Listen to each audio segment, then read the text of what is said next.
Bulletin లో breaking news చూస్తున్నాం. YCP మాజీ మంత్రి జోగి రమేష్ కు పోలీసులు మరోసారి నోటీసులు ఇచ్చారు. ఇవాళ సాయంత్రం 4 గంటలకు విచారణకు రావాలని జోగి రమేష్ కు ఇచ్చిన తాజా నోటీసుల్లో పేర్కొన్నారు మంగళగిరి పోలీసులు. గత ప్రభుత్వ హయాంలో చంద్రబాబు ఇంటిపై జరిగిన దాడి కేసులో విచారణకు రావాలని నోటీసులు ఇచ్చారు. ఇప్పటికే 2 సార్లు నోటీసులు ఇవ్వగా ఒకసారి విచారణకు జోగి రమేష్ హాజరయ్యారు. అయితే నిన్న జోగి రమేష్ హాజరు కాకపోవడంతో ఆయన తరపున న్యాయవాదులు పోలీసులకు కలిసి వివరణ ఇచ్చారు. తాజాగా నిన్న రాత్రి మరోసారి నోటీసులు ఇచ్చారు పోలీసులు. ఇప్పటికే ఓసారి పోలీసుల విచారణకు హాజరైన జోగి రమేష్ మంగళవారం మరోసారి విచారణకు రావాల్సి ఉండగా డుమ్మా కొట్టారు. అయితే జోగి రమేష్ తరపున ఆయన న్యాయవాదులు మంగళగిరి పోలీస్ స్టేషన్ కు వెళ్లి వివరణ ఇచ్చారు. విచారణకు రావటం లేదని తెలియజేశారు.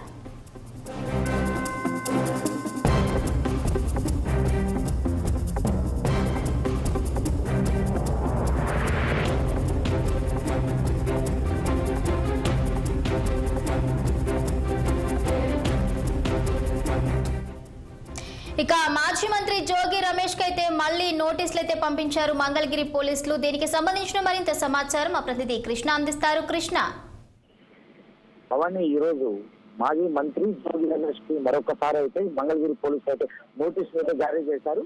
ప్రస్తుత ముఖ్యమంత్రి చంద్రబాబు నాయుడు ఇంటిపై గతంలో వైఎస్ఆర్ కాంగ్రెస్ పార్టీ ప్రభుత్వంలో ఉన్నప్పుడు మా మంత్రిగా పనిచేసినటువంటి జోగి రమేష్ ఏదైతే చంద్రబాబు నాయుడు ఇంటిపై దాడికి వెళ్లాడనే నేపథ్యంలో మంగళగిరి పోలీసులు అయితే కేసు నమోదైతే చేయడం అయితే మనం చూస్తానన్నాం. ఈ నేపథ్యంలో జోగి రమేష్ కి గతంలో సైతం నోటీసులు అందుకున్న జోగి రమేష్ ఒకసారి అయితే మంగళగిరి పోలీసులు ఆశ్రయించారు. మంగళగిరి పోలీసులకు కొన్ని అడిగిన ప్రశ్న అనేది కూడా సమాధానం చెప్పడం అయితే మనం చూస్తానన్నాం. అదేవిధంగా రెండోసారి కూడా నిన్న మంగళగిరి పోలీస్ స్టేషన్ కి నిన్న 2 నుంచి 4 గంటలకు హాజరు కావాలని చెప్పేసి మరొక నోటీసు ఇచ్చారు.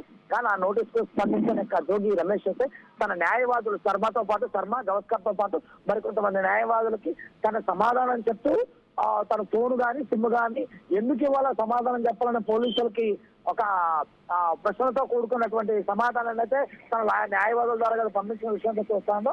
ఈ నేపథ్యంలో మళ్ళీ మూడోసారి కూడా ఈ రోజు 4 గంటలకు మంగళగిరి పోలీస్ స్టేషన్ లో హాజరు కావాలని చెప్పేసి డిఎస్పీ కార్యాలయంతో నోటీసులు అయితే అంది. ప్రధానంగా తీసుకుంటే ఏదైతే ప్రస్తుత ముఖ్యమంత్రి చంద్రబాబు నాయుడు నివాసం ఏదైతే ఆ ఉండవల్లి కట్టపైన ఉందో ఆ తాడేపల్లి కట్టపైన గతంలో కూడా దాడి చేయడానికి తన అనుచరులతో కూడుకొని వచ్చారని చెప్పేసి కూడా జోగి రమేష్ కూడా అభియోగాలు అయితే నమోదైతే చేయడం చూసాం. ఈ నేపథ్యంలో ఈ రోజు జోగి రమేష్ ని అరెస్ట్ చేస్తారని చెప్పేసి కూడా పెద్ద ఎత్తున ఇక్కడ ప్రచారం జరుగుతుంది. జోగి రమేష్ ఇచ్చే సమాధానం పైన మాత్రమే ఆధారపడి ఉంటుంది. ఇప్పటికే జోగి రమేష్ కి యొక్క ఫోన్ ని దాంతో పాటు సిమ్ కార్డ్ ని సరెండర్ చేయాలని చెప్పేసి కూడా పోలీసులు నోటీసులు అయితే పేర్కొన్నారు. కానీ ఎక్కడ నేను 2021లోనే ఆ ఫోన్ ని ఆపేస్తాను, అదే సిమ్ మాత్రం వాడుతున్నాను అని చెప్పేసి కూడా జోగి రమేష్ సమాధానం చెప్పినట్లయితే మనం చూస్తాను.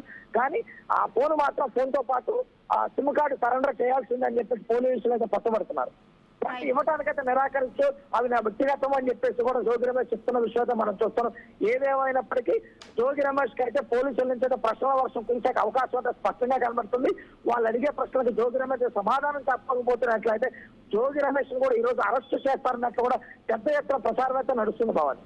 Okay, thank you Krishna, thank you for the updates.